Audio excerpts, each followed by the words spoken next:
Online कक्षामा सबै भाइ बहिनीहरूलाई स्वागत गर्न चाहन्छु। आज पनि हामी अनलाइन कक्षा पढ्नको लागि उपस्थित भइसकेका छौं।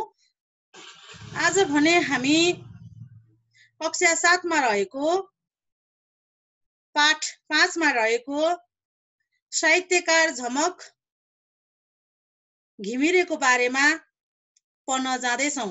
जीवनी पढ्न जाँदैछौं। हामीले कविता विधा अनि कथा विधा संवाद पढ्यौं होइन भन्नुस् त, निबन्ध प्रबन्ध पनि पढ्यौं। आज भने हामी जीवनी विधा पढ्न जाँदै छौं। जीवनी पनि हामी पाठसँग सम्बन्धित पढ्छौं। हाम्रो किताबमा साहित्यकार झमक घिमिरेको बारेमा दिएको छ। त्यही जीवनी आजको कक्षामा पढ्छौं है भाइ बहिनीहरू। सबैजनाले आफ्नो किताब अगाडि राख्नुहोस्, सिसा कलम ठिक्क पार्नुहोस्। अप्ठ्यारो लागेका शब्दहरूलाई तपाईहरूले रेखाङ्कन गर्न सक्नुहुन्छ है। ज्ञानी भएर बस्नुहोस्, सबैजना यहाँ राम्रोसँग बस्नुहोस् है त। मैले तपाईहरूलाई स्लाइड ल्याएकी छु है। स्क्रिनमा सबै कुराहरू देख्न सक्नुहुन्छ तपाईहरूले। म स्क्रिन सेयर गर्छु। अघिल्लो हप्ता हामीले यसको बारेमा अलिअलि चर्चा पनि गरिसकेका थियौं भने आज विस्तृत रूपमा चर्चा गर्न जाँदैछौँ है भाइ बहिनीहरू। एकदम ख्याल गर्नुहोस्, पढाइको कुराहरू एकदमै ध्यान दियौँ भने पछिसम्म हामीलाई स्मरण हुन्छ है। जीवनी पढ्न जाँदैछौँ। के हो त जीवनी, कसरी जीवनी लेखिन्छ, स्क्रिनबाटै सबै कुराहरू थाहा पाउन सकिन्छ है भाइ बहिनीहरू।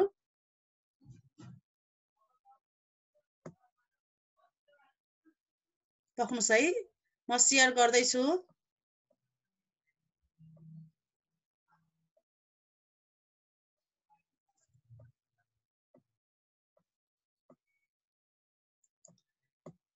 स्क्रिन सेयर हुँदैछ है।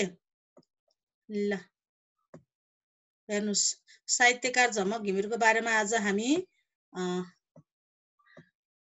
सेयर भयो। हेर्नुहोस् त, तपाईहरु देख्नुभयो? सबैजनाले देख्नु भएको छ? ल हेर्नुहोस्, नेपाली साहित्यकार झमक जीवनी है।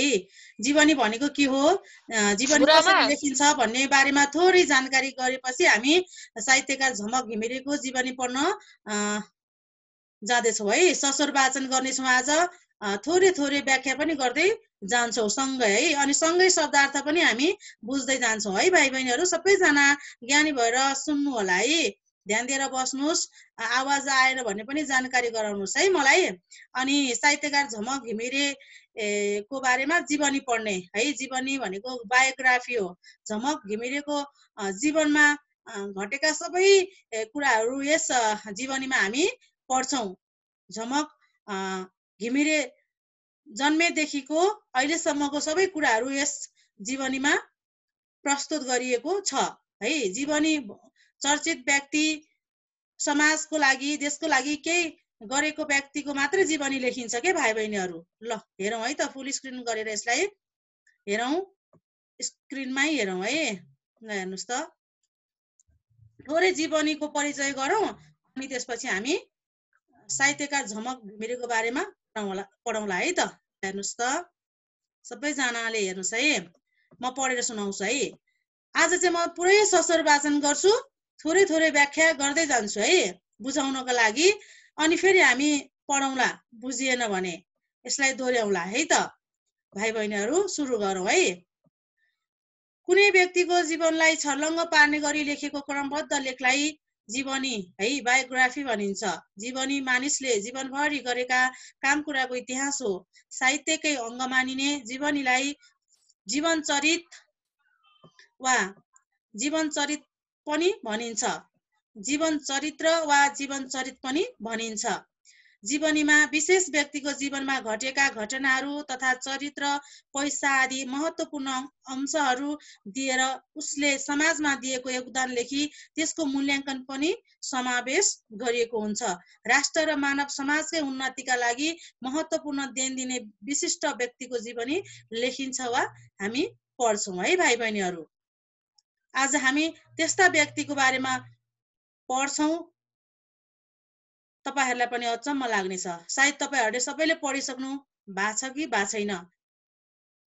हाम्रो जीवनलाई अगाडि बढाउनको लागि कसरी संघर्ष गर्नुपर्छ भनेर सिकाउँछ यो जीवनीले है। भाइ बहिनीहरू, तपाईहरुलाई थाहा नै छ साहित्यकार झमक घिमिरे अशक्त हुँदा हुँदै पनि है समाज र देशको लागि आफ्नो लेख मार्फत हैन नेपाल मात्र हैन विश्व सामु पनि चिनिएकी छिन्। त्यही कारणले गर्दाखेरि आज हामी साहित्यकार झमक घिमिरेको बारेमा पढ्न पाएका छौं, जान्न पाएका छौं, लेखहरू पढ्न पाएका छौं। हेर्नुस्, अब हेर्नुस् जीवनी लेख्ने तरिका चाहिँ हेर्नुस् है। हाम्रो किताबमा पनि साहित्यकार झमक घिमिरेको बाल्यकालदेखिको कुराहरू समावेश गरिएको छ अहिलेसम्मको हैन। त्यस्तै तपाईहरुले पनि जीवनी लेख्ने तरिकाहरू सम्झनु होला। दिएको बुदाहरूलाई विभिन्न उपशीर्षकहरुमा बाँड्नुपर्छ। जस्तै 1 नम्बरमा हेर्नुस् त, 1 नम्बरको कमा बाल्यकाल, पारिवारिक जीवन, प्रमुख कार्य, योगदान, वर्णन हैन। बाल्यकालको कुरा गर्नु पर्यो, कस्तो खालको थियो हैन। अनि पारिवारिक जीवन पनि कस्तो थियो त्यसको पनि लेख्नुपर्छ। प्रमुख कार्यहरू अनि योगदानको वर्णन पनि गर्नुपर्ने हुन्छ हामीले। अनि 2 मा हेर्नुस्, उपयुक्त शीर्षक दिएर जीवनी लेख्न सुरु गर्नुपर्छ। अब जीवनी जसको पायो त्यसकै लेख्ने होइन। समाजको देशको लागि के योगदान पुर्याउने व्यक्तिहरू, चर्चित व्यक्तिहरूको मात्रै लेखिन्छ।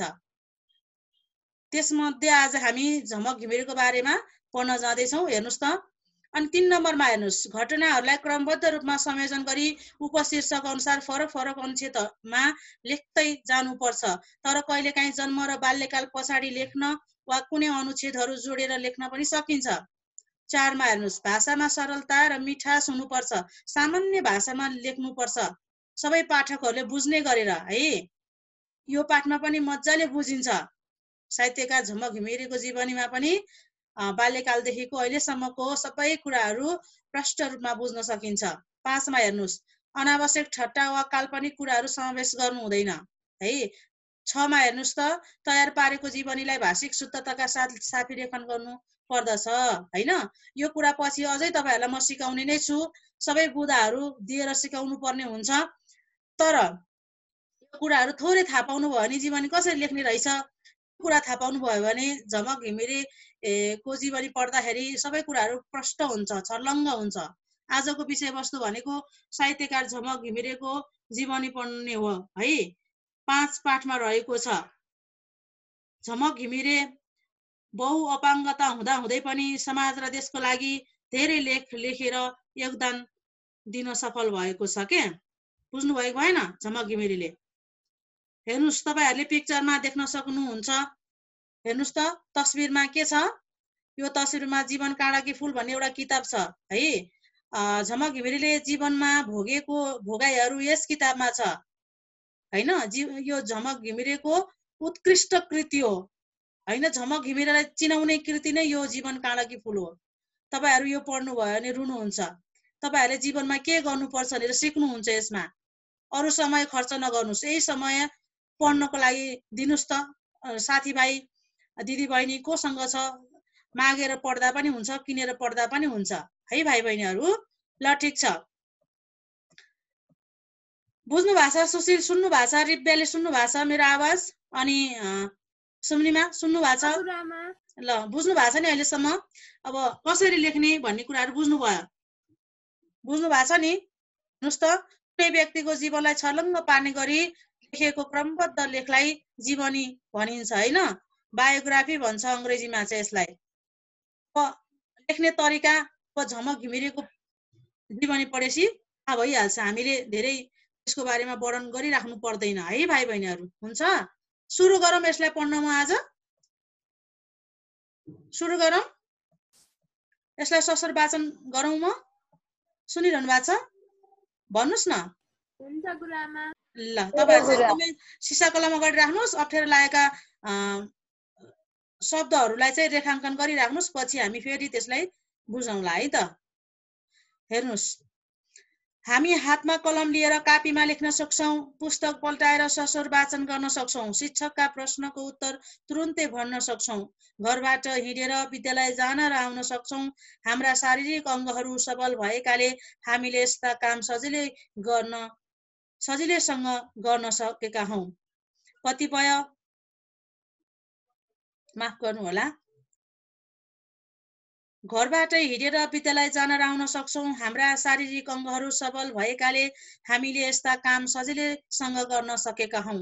कतिपय मानिसका अङ्गहरूमा विविध कारणले विचलन आएका हुन्छन्, त्यसैले उनीहरू हात चलाउन, हिँडडुल गर्न सक्दैनन्, देख्न, बोल्न र सुन्न पनि सक्दैनन्, तर आफ्नो प्रबल इच्छा शक्ति र साधनाले उनीहरूले असाधारण काम गरेका थुप्रै उदाहरण छन्। आज हामी त्यस्तै एकजना साहित्यकारको बारेमा पढौं ल।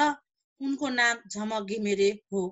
हेर्नुस् है, साहित्यिक नाम साहित्यकार झमक हो हैन, अनि उनको पूरा नाम चाहिँ अझै झमक कुमारी घिमिरे हो है भाइ बहिनीहरू। ल हेर्नुस्, अब झमक घिमिरेको बाल्यकालबाट सुरु हुन्छ जीवनी चाहिँ है। सिसा कलम हातमा राख्नुहोस् अनि महत्त्वपूर्ण वाक्यहरूलाई तपाईहरूले रेखाङ्कन गर्न सक्नुहुन्छ। झमकको जन्म विक्रमसम्म 2037 असार 1 गते धनकुटा जिल्लाको कचिडे गाउँमा भएको हो। पिता कृष्ण बहादुर र माता आशा देवी घिमिरेको प्रथम सन्तानका रूपमा उनले जन्म लिएकी हुन्। रेखाङ्कन गर्नुहोस् जन्म मिति अनि बुवा आमाको नाम, गाउँको नाम है। जन्मदा उनी थुप्रै शिशु झै देखिन्थिन्, तर उनलाई मस्तिष्कीय पक्षाघात जस्तो गम्भीर रोग लागेको रहेछ। हेर्नुस् त, यसैकै असरले हुर्कदै जाँदा अरू शिशु सरह उनका हात गोडा सक्रिय हुन सकेनन्। यो पढ्दा तपाईहरुलाई अप्ठ्यारो लागेका शब्दहरू हेर्नुस् त यहाँनिर, अनि शब्दार्थ छ। ससोर वाचन भनेको स्वर निकालेर अरूले सुन्ने गरी पढ्ने काम, सबल भनेको बलियो सशक्त, प्रबल भनेको दरिलो, इच्छा शक्ति भनेको कुनै काम गर्ने शक्ति, आत्मबल, साधना, लामो समयसम्म एकाग्र भई गरिने अभ्यास, अटुट प्रयास, मस्तिष्कीय पक्षाघात, मस्तिष्कका कतिपय तन्तुले केन्द्रलाई सूचना सम्प्रेषण गर्न बाधा भएको अवस्था, कष्टकर, कष्ट दिने, दुःखदायी। ल पछि यसलाई दोहोऱ्याउनलाई अहिलेलाई तपाईहरुले थाहा पाइहाल्नु भयो हैन। ल हेर्नुस् है, अब हेर्नुस्, उनको बोली पनि आएन, उनी बहु अपाङ्गताका अवस्थामा रहन पुगिन्। यस्तो अवस्थाकी शिशु झमकलाई उनकी हजुरआमाले बडो स्नेह र ममताका साथ हुर्काउँदै थिइन्। हेर्नुस् त, धेरै अपाङ्गता हुँदा हुँदै पनि उनले समाज र देशको लागि योगदान दिएकी छिन् आफ्नो लेख मार्फत है भाइ बहिनीहरू। हामी पढ्दै जान्छौँ, थाहा पाइहाल्छौँ। तिनै हजुरआमा एक दिन घरका झमक मात्र, माफ गर्नुहोला, तिनै हजुरआमा एक दिन घरमा झमक मात्र भएको अवस्थामा अचानक परलोक भइन्। आफै हिँडडुल, दिशा पिसाब गर्न र खान समेत नसक्ने झमकलाई सबै कुरामा अरूको सहयोग चाहिन्थ्यो। यी सबै काम गरेर हुर्काउने स्नेहमयी हजुरआमाको निधनपछि झमकको जीवन झन कष्टकर बन्यो। हेर्नुस् त, आफूलाई माया गर्ने आफ्नो सहारा नै यसरी परलोक भएपछि झमक घिमिरेको जीवनमा झन् अझै दुःख थपिएको छ। आफै हिँडडुल गर्न नसक्ने, आफै दिशा पिसाब गर्न नसक्ने, आफै खान पनि नसक्ने झमक घिमिरेको जीवनमा फेरि अर्को दुःख थपियो। आफूलाई माया गर्ने, आफूलाई सहारा दिने हजुरआमा नै बितेर जानु भएपछि झमक घिमिरेको जीवन झन् अझै कष्टकर बनेको छ। त्यसको बावजुद पनि लेख्ने पढ्ने इच्छा भएर त होला नि, झमक घिमिरेले लेख्न पढ्नको लागि धेरै सङ्घर्ष गरेर अगाडि बढेको कुरा हामी यस जीवनीमा पढ्न पाउँछौँ है भाइ बहिनीहरू। ध्यान दिएर हेर्नु होला। अब हेर्नुस्, बाल्यकालको कुरा भयो, अब झमकको पारिवारिक कुराहरू पनि गरौँ है त। यस निबन्ध, माफ गर्नु होला, यस जीवनीमा पारिवारिक कुराहरू के रहेछ पढौँ है त। निम्नवर्गीय किसानका छोराछोरीले पाउने सुविधा भनेको रुखो सुखो खाना, एकसरो नाना र सामान्य शिक्षा हो। उनका भाइ बहिनीहरूले पनि खासै सुविधा त पाएका थिएनन्, तर जे सुविधा उनीहरूले पाउँथे त्यो पनि झमकले पाइनन्। हेर्नुस् त, छोराछोरीमा पनि भेदभाव भएको छ। सपाङ्ग र अपाङ्गमा कति फरक हुँदो रहेछ, त्यो कुराहरू बुझ्नुस् है। सुन्नु भएको छ? सुन्नीमा आवाज आइरहेछ? मेरो आवाज बुझिरहनु भएको छ त सबैजनाले? ल ठिक छ। आयुषा ठिक छ? ल, भाइ बहिनीहरू र साथीहरू पढ्न विद्यालय गएको देख्दा उनको मन चसक्क हुन्थ्यो, तर उनी मनमा पीडाको खेती गर्दै रुँदै बसिनन्। शारीरिक अशक्तता भए पनि उनमा अद्भुत प्रतिभा र श्रवण शक्ति थियो। यिनकै आडमा प्रबल दृढता साथ उनले आफ्नै अक्षर चिन्ने प्रयास गरिन्। ल हेर्नुस् त, कति इच्छा शक्ति रहेछ झमक घिमिरेमा। सपाङ्ग र अपाङ्गमा भेदभाव गर्दा गर्दै पनि, छोराछोरीमा भेदभाव गर्दा गर्दै पनि उनले आफ्नो बहिनी भाइले पढेको किताब अनि लेखिसकेर सकिसकेर फालिसकेको कापीहरूको पानामा कोरेर भए पनि उनले लेख्न सफल भएकी छिन् है त। त्यो मात्रै होइन, अझै उनले गरेको सङ्घर्ष हामी पढ्न बाँकी नै छ, आउँदैछ है। ल हेर्नुस्, प्रथमत उनले आँखाले हेरेर अक्षरको आकृति आफ्नो दिमागमा राखिन्। रेखाङ्कन गर्नुस्। मन मस्तिष्कमा भरिएका ती अक्षर लेखेर उनी अरूलाई देखाउन चाहन्थिन्। हात चल्दैनथे, हिटुल गर्न नसक्ने भए पनि गोडा भने चल्थे। त्यसैले उनी गोडाका बुढी औँला र चोरी औँलाले सिन्का च्यापेर धुलामा, हेर्नुहोस् है, यो अनुच्छेद एकदमै महत्त्वपूर्ण छ। हेर्नुहोस् त, गोडाका बुढी औँला र चोरी औँलाले सिन्का च्यापेर धुलामा लेख्ने अभ्यास गर्न थालिन्। एकैचोटिमा प्रयास कहाँ सफल हुन्थ्यो र? गोडा चले पनि हातले झैँ लेख्न कहाँ सकिन्थ्यो र? सुरुका प्रयास सफल नभए पनि उनले हिम्मत हारिनन्। धुलो फुकेर क लेख्ने अर्को उपाय निकालिन्।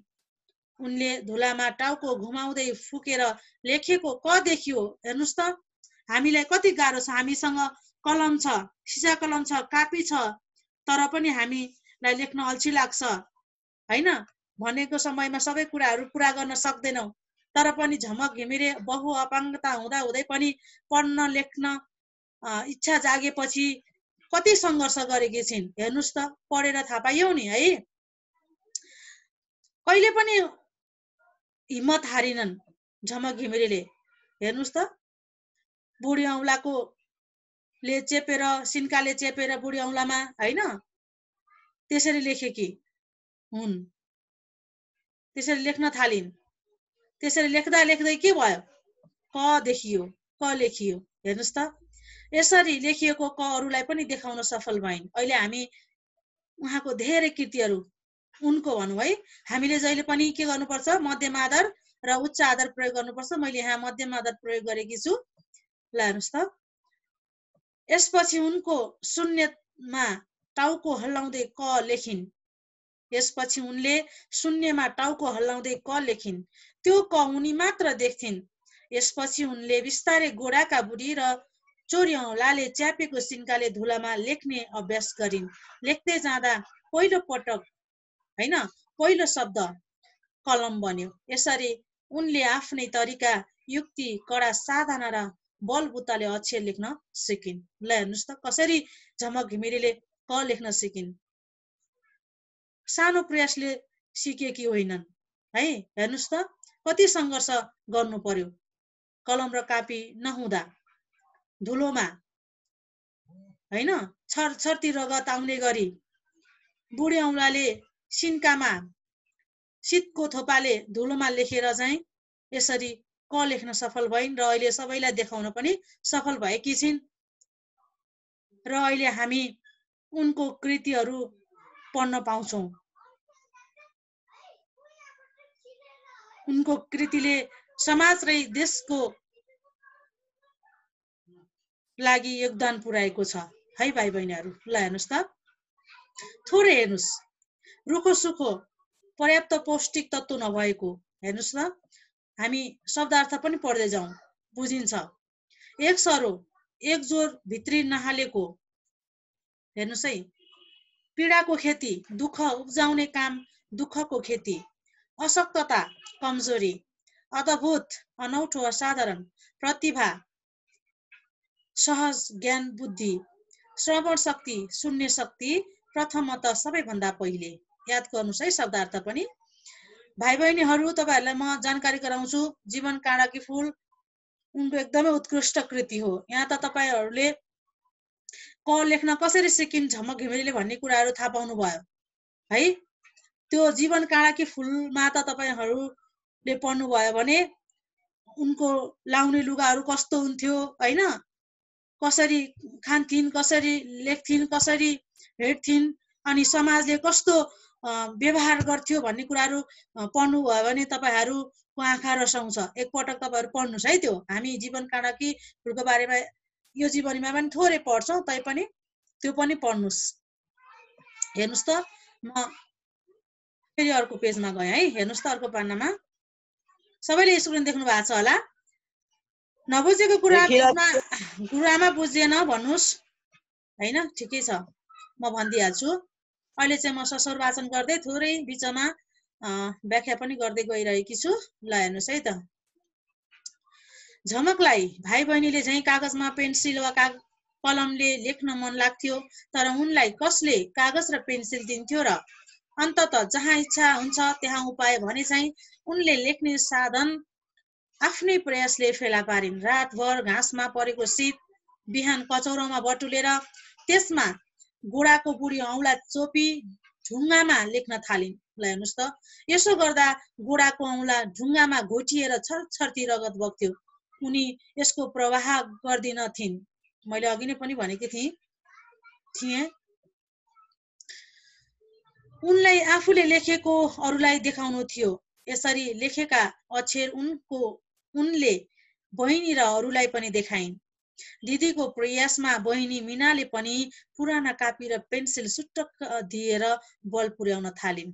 हेर्नुहोस् त, यसपछि उनी गोडाका बुढी औँला र चोर औँलाले पेन्सिल च्यापेर कापीमा अक्षर लेख्न थालिन्। आफैले लेखेको कुरा अरूलाई देखाउन सफल भइन्। यसरी आफ्नै शिक्षक र माफ गर्नुहोला, यसरी आफै शिक्षक र आफै विद्यार्थी भई अक्षर चिन्ने र लेख्ने काममा उनी सफल भइन्। उनले आफ्नो बहुचर्चित पुस्तक जीवन काँडाकी फुलमा यसको वर्णन गरेकी छन्। मैले अघि नै भनेकी थिएँ है, यो सबै कुरा बाल्यकालको कुरा, उनले लेख्न कसरी सिकिन् त्यो सङ्घर्ष जीवन काँडाकी फुलमा उल्लेख गरिएको छ। त्यो पढ्दा हामी सपाङ्ग भएर पनि केही गर्न सकेका रहेनछौँ होइन। अपाङ्ग भएको व्यक्तिले जति पनि हामीले के गर्न सकेका रहेनछौँ भन्ने हामीलाई महसुस हुन्छ। एकपटक तपाईँहरूले दाइ दिदीहरूबाट उपलब्ध गराएर भए पनि किनेर भए पनि पढ्न सक्नुहुन्छ। जीवनलाई सकारात्मक बाटोमा कसरी लैजाने, सङ्घर्ष गरेर जीवन अगाडि कसरी बढाउने भन्ने कुराहरू हामीलाई यसबाट शिक्षा पाउन सक्छौँ क्या, जीवन काँडाकी फुल किताब पढेर है त भाइ बहिनीहरू। हामी अर्को अनुच्छेद पढौँ, जीवन काँडाकी फुल कस्तो कृति हो त, अझै पढौँ है त। जीवन काँडाकी फुल उनको आत्म जीवनी परक निबन्ध सङ्ग्रह हो।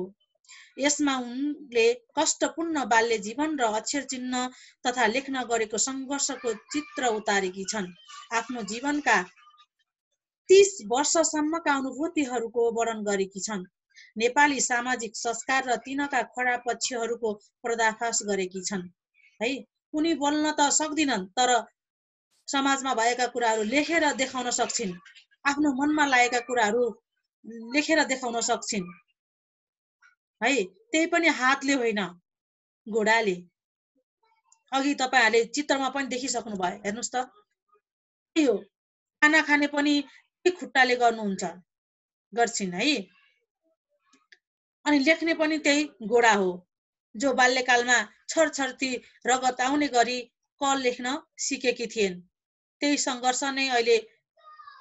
सङ्घर्षले नै उनलाई उचाइमा पुर्याएको छ।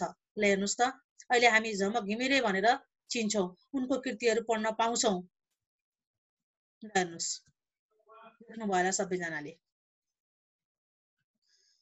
यहाँ थियौँ है हामी।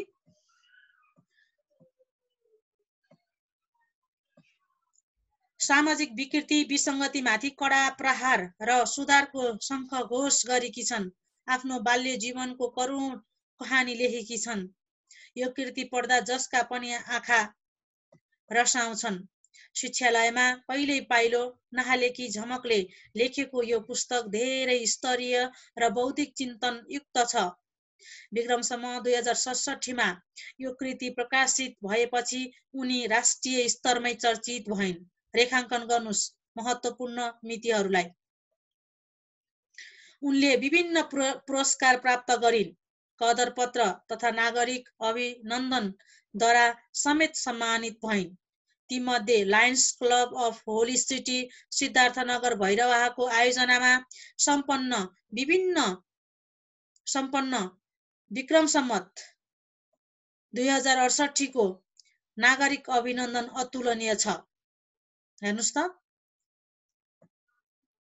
अभिनन्दनमा समाजको सबै वर्गका हजारौं जनताको उत्साहपूर्ण उपस्थिति थियो।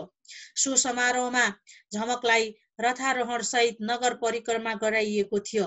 उनलाई 2,11,000 रुपैयाँ पुरस्कार स्वरूप प्रदान गरिएको थियो। तपाईहरुलाई एउटा कुरा जानकारी गराउँछु, यो महत्त्वपूर्ण मितिहरूलाई रेखाङ्कन गर्नुस्। तपाईहरुलाई वस्तुगत प्रश्नहरू, अब्जेक्टिभ प्रश्नहरू हुन्छ नि, क्वेशनहरू गुगल डक्सबाट दिने प्रश्नहरूमा यी प्रश्नहरू समावेश हुन सक्छन्। त्यही कारणले गर्दा रेखाङ्कन गर्नुस्। यो पुरस्कार कति रुपैयाँ दिएको थियो भन्ने कुरा पनि रेखाङ्कन गर्नुस्। कुन पुरस्कार कहिले दिएको थियो भन्ने कुरा पनि रेखाङ्कन गर्नुस्। त्यस्तो पनि आउन सक्छ। थोरै अब हामी शब्दार्थ पढौँ है त। जीवनी अझै बुझिन्छ शब्दार्थ पढ्यो भने।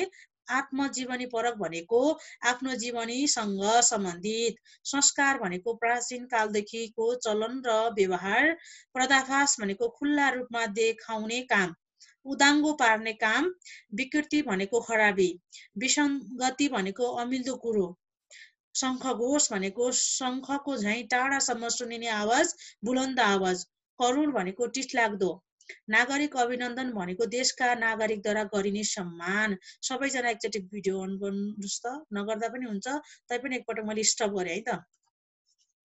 यहाँसम्म बुझ्नु भएको छ सबैजनाले? ल ठिक छ, बुझ्नु भएको छ भने अरू म अनुच्छेद पढ्न जाँदैछु। स्क्रिन सेयर गरेर बुझ्नु भएको छ होला। जतिजना आउनु भएको छ एकदम ख्याल गर्नुहोस् है। अब्जेक्टिभ क्वेसन प्रश्न उत्तरहरू तपाईहरुलाई काम लाग्न सक्छ। त्यही कारणले गर्दाखेरि है त। ल फेरि पढौँ, स्क्रिन सेयर गर्छु है त। मजाले सुन्नुस् है, मजाले सुन्नुस्। केही छ भने बिचमा बुझेन भन्नुस् के, म भनिदिइहाल्छु। अघिल्लो हप्ता पनि हामीले चर्चा गरेका थियौं, त्यही भएर तपाईहरुलाई सजिलो भएको छ होला अहिले हैन। ल हेर्नुस्, अब हामी अर्को अनुच्छेद पढ्न जाँदैछौँ। बाल्यकालको कुरा, पारिवारिक कुराहरू भयो हैन, अनि प्रमुख कार्यहरू सबै हामी पढ्छौँ। पुरस्कारहरू भयो, कृतिहरू भयो, यो समावेश गरिन्छ क्या जीवनी लेख्दाखेरि चाहिँ। जे योगदान गरिएको त्यसको बारेमा पनि सबै चर्चा गरिन्छ। ल हेर्नुस् त कति धेरै पुरस्कार पाएको छ। यस अघि विक्रमसम्म 2067 मा उनी नेपालमा साहित्यतर्फको नोबेल पुरस्कार मानिने 2 लाख रुपैयाँको मदन पुरस्कारबाट पनि पुरस्कृत भएकी थिइन्। हेर्नुस् है, रेखाङ्कन गर्नुस्। यसै वर्ष उनले उत्तम शान्ति पुरस्कार, शङ्कर लामिछाने पुरस्कार तथा पद्मश्री सम्मान पाइन्। यसअघि विक्रमसम्म 2055 मा उनले कविताराम बाल साहित्य प्रतिभा पुरस्कार पाएकी थिइन्। विक्रमसम्म 2056 मा उनलाई अस्वीकृत विचार साहित्य पुरस्कार प्रदान गरिएको थियो। त्यसै वर्ष उनलाई क्याप्टेन गोपाल प्रसाद जनकल्याण पुरस्कार र अपाङ्ग प्रतिभा पुरस्कार पनि प्रदान गरियो। विक्रमसम्म 2062 मा उनी डाक्टर बिमला बाडी पुरस्कारद्वारा पुरस्कृत भइन्। उनले पाएको पुरस्कारहरू के हो भने यो सबै लेख्नुपर्ने हुन्छ। त्यस्तै विक्रमसम्म 2063 मा धनकुटा प्रतिभा पुरस्कार, विक्रमसम्म 2065 मा क्षेत्रीय प्रतिभा पुरस्कारद्वारा पुरस्कृत भइन्। उनलाई विक्रमसम्म 2057 मा तत्कालीन सरकारले प्रबल गोर्खा दक्षिण बाहु चौथो उपाधि प्रदान गरेको थियो। यो पुरस्कार कसरी पाइन् त? कृतिहरू लेखेपछि पाइन् है भाइ बहिनीहरू। त्यसै पाउँछ पुरस्कार सुशील? त्यसै पाइन्छ पुरस्कार? पाइन्छ त? भन्नुस् त? पाइँदैन नि। योगदान गर्नु पर्यो समाजको लागि, देशको लागि, अनि मात्रै पाइन्छ है त। सोमनिमा सुनिरहनु भएको छ? नेटको समस्याले गर्दाखेरि ब्याक हुनुभएको थियो, आउनु भयो है फेरि। ल सुरु गरे है त अर्को अनुच्छेद फेरि। तपाईहरुले रेखाङ्कन गर्नुस्। यो गोर्खा दक्षिण बाहु चौथो उपाधि भन्ने कुरालाई पनि ख्याल गर्नुस् है। त्यहाँ प्रश्न उत्तरमा गर्नुपर्ने हुन्छ, पछि कहाँनिर छ भनेर सोध्नु होला फेरि।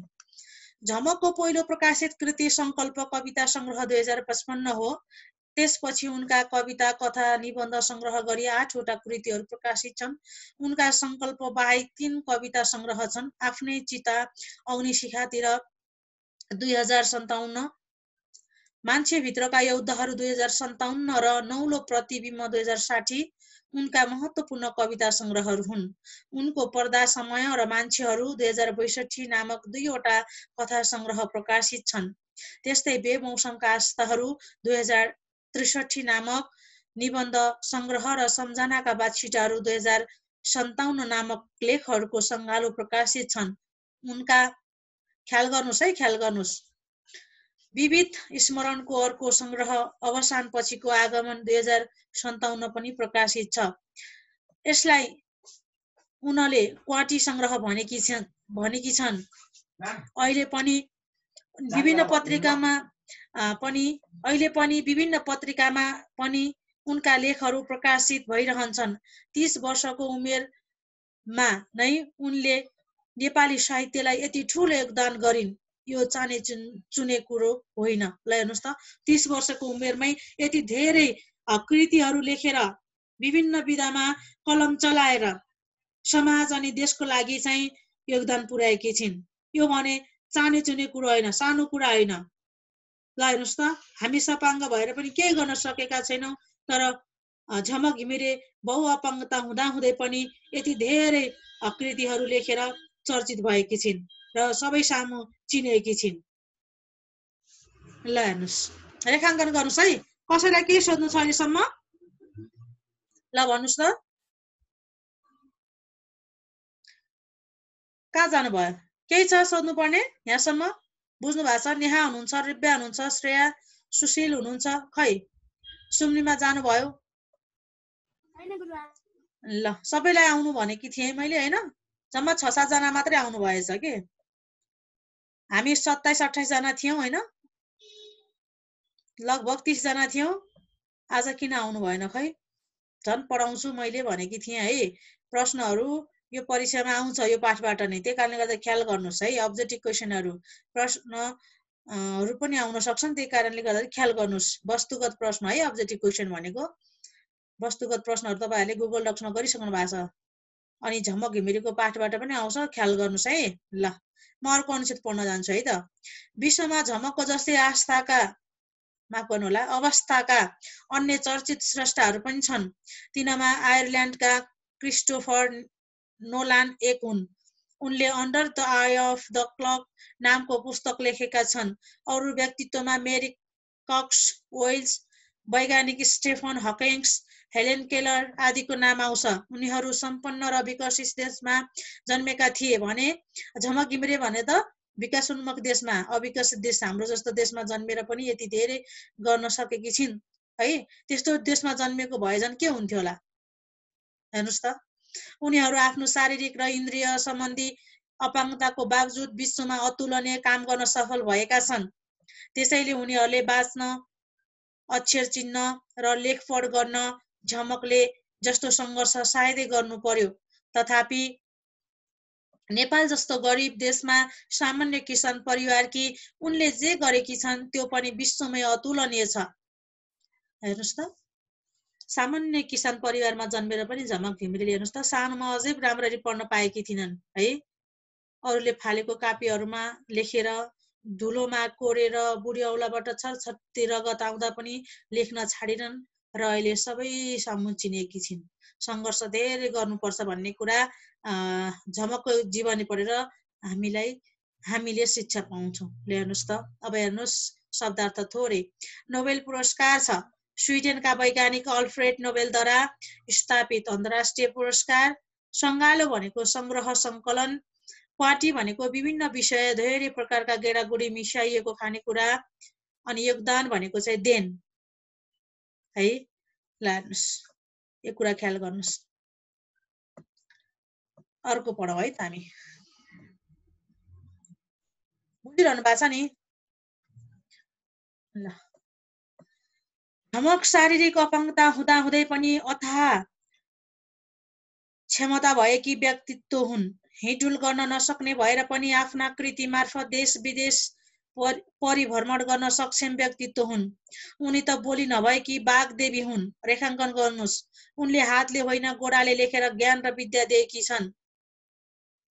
पाठकको मन र मस्तिष्कमा प्रेरणा र सङ्घर्षको शिक्षा दिएकी छन्। हो पक्कै पनि हामीले धेरै शिक्षा पाउँछौँ। तपाईँहरूलाई मैले अघि नै भनिसकेको छु, जीवन काँडाकी फुल पढ्नुहोस्, सङ्घर्ष कस्तो रहेछ, कसरी गर्नुपर्ने रहेछ जिन्दगीमा सङ्घर्ष भन्ने कुराहरू त्यहाँबाट तपाईँले धेरै शिक्षा पाउन सक्नुहुन्छ। अनि अगाडि बढ्न पनि हामीलाई हौसला मिल्छ क्या जीवन काँडाकी फुल पढ्दाखेरि।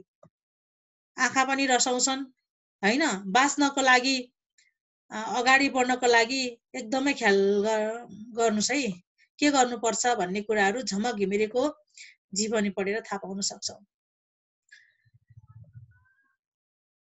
यस्तो अथाह प्रेरणा र सङ्घर्षकी प्रतिमूर्ति झमक शारीरिक कमजोरीको सहानुभूतिको रूपमा मदन पुरस्कार पाएकी हुन् भनेर केहीले आलोचना पनि गरे। हेर्नुहोस् है, झमक घिमिरेलाई चाहिँ के भन्यो भने शारीरिक अपाङ्गता भएको कारणले चाहिँ उनले चाहिँ मदन पुरस्कार पाएकी हुन् भनेर आलोचना पनि गरे क्या। यस्तो अपाङ्गता हुँदाहुँदै पनि आलोचना गर्ने मान्छेको कमी छैन क्या देशमा चाहिँ। ल हेर्नुहोस् त, तर उनले लेखेको कृतिलाई दिएको थियो है, तर त्यसरी जोडेर पुरस्कार दिएको हो भनेर पनि भन्न भ्याए मान्छेहरूले है। तर झमकका साहित्यिक रचना अन्य सवालाङ्ग र स्तरीय साहित्यकारका कृतिहरू भन्दा कम छैनन् क्या है। मैले अघि नै भनिसकेँ, एकदम राम्रो छ, उत्कृष्ट कृतिहरू लेख्छिन् उनी है। आफ्नो चर्चित कृति जीवन काँडाकी फुलमा उनी आफै भन्छन्, शरीर अपाङ्ग हुँदैमा विचार विवेक र भावना अपाङ्ग थिएन। रेखाङ्कन गर्नुहोस्, एकदमै राम्रो लाइन छ यो है, एकदम राम्रो भनाइ छ। हेर्नुहोस् त, रेखाङ्कन गर्नुहोस्। जुन कुरा अझै मानिसहरूले बुझेनन् त्यस्ता आफैलाई मात्र पूर्ण ठान्ने र अरूलाई अपूर्ण मान्नेलाई झमकको प्रश्न छ। अपूर्ण म कि तिमीहरू? हेर्नुहोस् त, अपूर्ण म कि तिमीहरू? हेर्नुहोस्, हो पनि तपाईँ हामी सपाङ्ग भएर केही गर्न सकेका छैनौँ भने झमक घिमिरे बहु अपाङ्गता हुँदाहुँदै पनि होइन यति धेरै कृतिहरू लेखेर समाज र देशको लागि योगदान पुर्याएकी छिन् र पनि मान्छेहरूले आलोचना गर्न छोडेका छैनन्। अपाङ्ग भए ताकै कारण मदन पुरस्कार दिएको हो भनेर पनि भन्न भ्याए। मैले अघि नै पनि भनिसकेको छु, तर होइन, उनको कृति सपाङ्गले लेखेको भन्दा पनि एकदमै उत्कृष्ट छ है। अनि समाजको दृष्टि अपाङ्ग कि म? प्रश्न हेर्नुहोस् त यहाँनिर झमकको, अपूर्ण म कि तिमीहरू? अनि समाजको दृष्टि अपाङ्ग कि म? समाजले हेर्ने दृष्टिकोण कस्तो छ त? हेर्नुहोस् त झमकलाई। अनि प्रश्न गर्छिन् के उनी, समाज अपाङ्ग हो कि म अपाङ्ग हो भनेर प्रश्न गर्छिन् क्या। तपाईँहरूलाई के लाग्छ त? ल भन्नुहोस् त, सुशील, सुम्निमा, तपाईँहरूलाई के लाग्छ त? अहिले यो पढ्दाखेरि तपाईँहरूलाई को चाहिँ अपाङ्ग जस्तो लाग्छ? समाज अपाङ्ग हो कि त अनि झमक घिमिरे हो जस्तो लाग्छ त? कृतिको आधारमा है। शारीरिक रूपमा त झमक अपाङ्ग छिन् नै, तर बौद्धिक रूपमा उनी अपाङ्ग छिनन् क्या होइन? भन्नुहोस् त, हो नि है। हेर्ने दृष्टिकोण फरक भयो नि। अनि हामी बरु अपाङ्ग छौँ जस्तो लाग्छ मलाई त होइन। झमक घिमिरे हेर्नुहोस् त, कति बौद्धिक क्षमता बढी भएको व्यक्ति हो त। यति धेरै कृतिहरू लेखेर समाज र देशको लागि योगदान पुर्याएकी छिन् है। ख्याल गर्नुहोस् है, बुझ्दै जानुहोस्। तपाईँ अहिले 7 कक्षामा हुनुहुन्छ, पछि अलि 8, 9, 10 कक्षामा पढ्दै जाँदाखेरि बुझ्नुहुन्छ अझै धेरै कुराहरू, बुझ्नुपर्छ यस्तो कुराहरू। र बाँच्नको लागि, सङ्घर्ष गर्नको लागि हामीलाई हौसला प्रेरणा मिल्छ यो जीवनी पढेर। जीवन काँडाकी फुल पढ्नु भयो भने त झन् हामीले बाँच्नु पर्दो रहेछ, समाजमा केही गर्नु पर्दो रहेछ भनेर बुझ्छौँ है। समाज तथा आफ्ना आलोचकलाई यस्तो चुनौती दिने झमक आफै भने ज्यादै सहिष्णु छिन्दे। अब अर्को अनुच्छेद हेर्नुहोस्। आफ्ना आलोचकको सम्मान गर्दै उनी भन्छन्, म जति पनि लिन्छु आलोचना, उनी जस्तो सुकै आलोचना पनि लिन सक्छिन् रे, के पचाउन सक्छिन् भनेको है।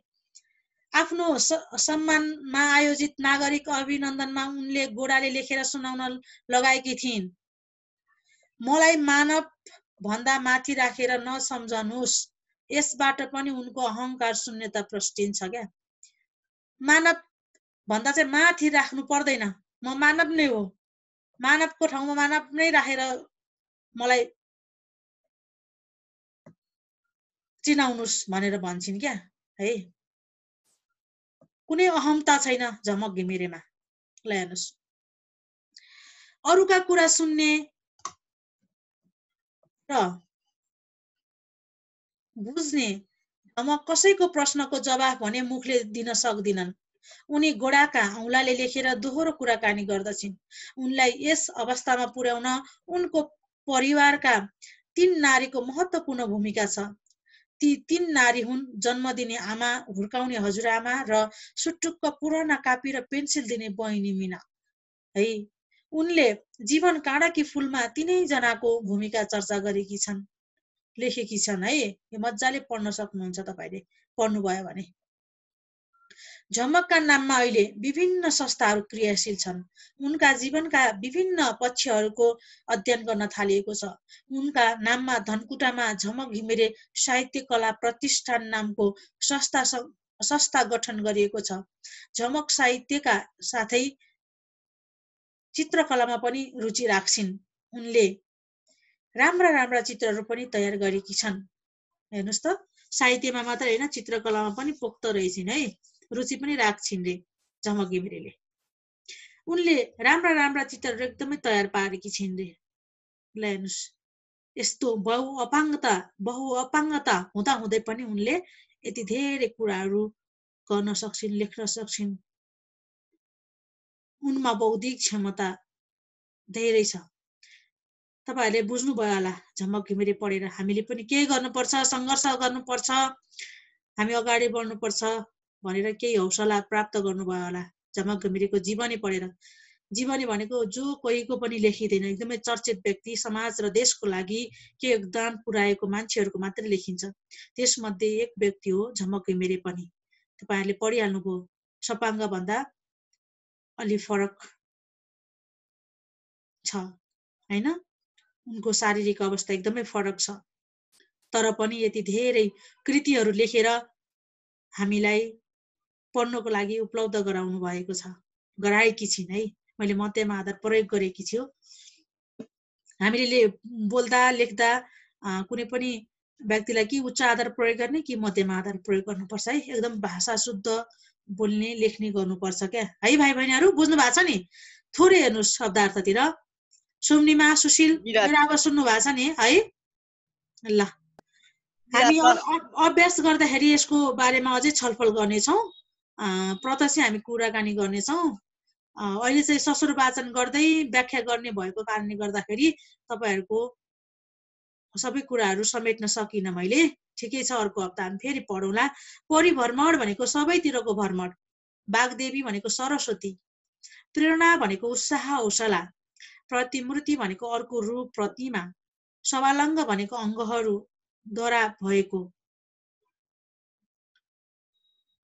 सवालङ्ग भनेको अङ्गहरूद्वारा भएको, बलियो भएको, द्वारा भनेको बलियो है, सहिष्णु भनेको सहनशील, सहन सक्ने क्षमता भएको है।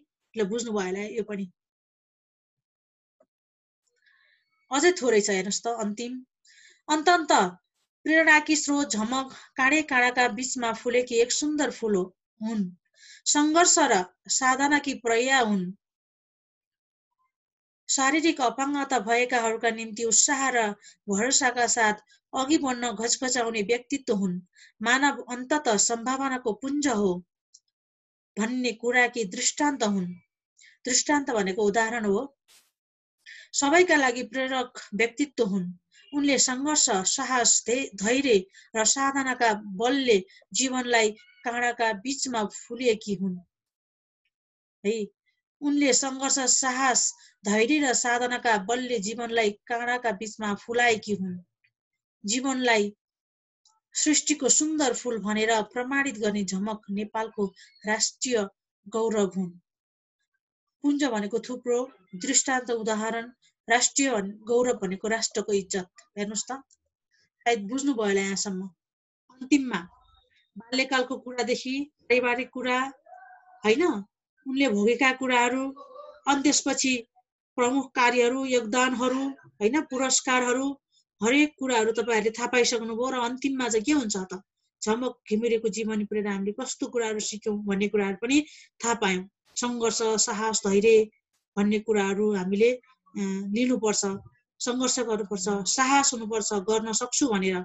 कुनै पनि काम गर्दा धैर्यका साथ गर्नुपर्छ, अनि कुनै काम गर्न थाल्यौँ भने एकदम साधनाले गर्नुपर्छ भन्ने कुराहरू झमक घिमिरेको जीवनबाट पनि हामी थाहा पाउन सक्छौँ भाइ बहिनीहरू है। तपाईँहरूलाई मैले शब्दार्थ सँगै पढाएँ, ख्याल गर्नुहोस्।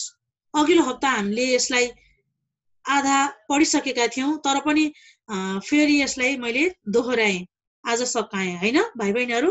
केही छ सोध्नु पर्ने भने भन्नुहोस्, यहाँसम्म नबुझेको कुराहरू सबैजनाले बुझ्नु भएको छ होला होइन, हेर्नुहोस् त, बुझ्नु भएको छ होला।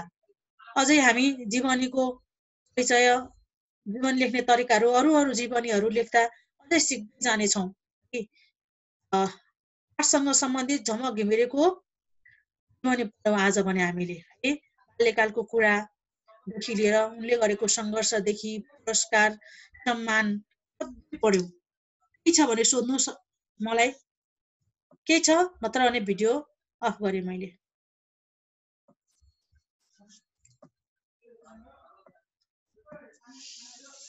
के छ सोध्नु पर्ने भने भन्नुहोस्, नत्र भने आज मैले यसलाई ससुर वाचन मात्रै गरेँ होइन।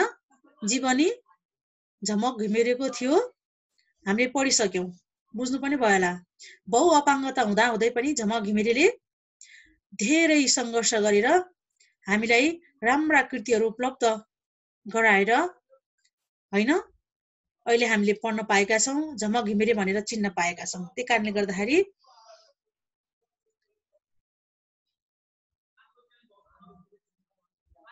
अपाङ्गता भयो भन्दैमा हामीले कसैलाई पनि हेप्न हुँदैन होइन। सपाङ्गले जति नै काम गर्न सक्छन् भन्ने कुरा झमक घिमिरेको जीवनीबाट थाहा पाउन सक्छौँ है। उनमा धेरै बौद्धिक क्षमता छ। तपाईँहरूले बाल्यकालदेखि पारिवारिक कुरा होइन, उनले गरेको सङ्घर्षहरू सबै कुराहरू थाहा पाइसक्नु भयो। अर्को हप्ता फेरि हामी यसको अभ्यासहरू छलफल गर्ने नै छौँ। बुझिएन भने अझै यसलाई व्याख्या पनि गर्ने नै छु। कसैलाई के सोध्नु छ भने सोध्नुहोस्, नत्र भने आजलाई झमक घिमिरे ससर वाचन गरेँ, तपाईँहरूले के बुझ्नुभयो होला भन्ने मलाई लागेको छ। आजलाई यति नै गरौँ, बाई बाई भनौँ, नमस्ते भनौँ। के छ सुशील, सोध्नु पर्ने छ? रिब्या, त्यसो भए आजलाई यति नै गरौँ है त। गृह कार्य अघिल्लो हप्ता पनि मैले 1 पेज हस्तलेखन र के दिएको थिएँ, शब्दार्थ दिएको थिएँ होइन। अब चाहिँ के गर्नुहोस् भने परीक्षाको लागि चाहिँ तयारी गर्नुहोस्। मितिहरू सम्झनुहोस्, जन्म मितिहरू, बुवा आमाको नामहरू, कृतिहरू, झमक घिमिरेको होइन, मान सम्मान पुरस्कारहरू सम्झनुहोस् है त। अनि जसले चाहिँ 1 पेज हस्तलेखन गर्नु भएको छैन घरमा होइन, अक्षर पनि त राम्रो बनाउनु पर्यो नि होइन। अनि शब्दार्थहरू बुझ्नु भएको छैन भने अझै एकपटक पढ्नुहोस्। गृह कार्य यही नै हो है त। के छ सोध्नु पर्ने भने अरू सोध्नुहोस्, नत्र भने आजलाई नमस्ते।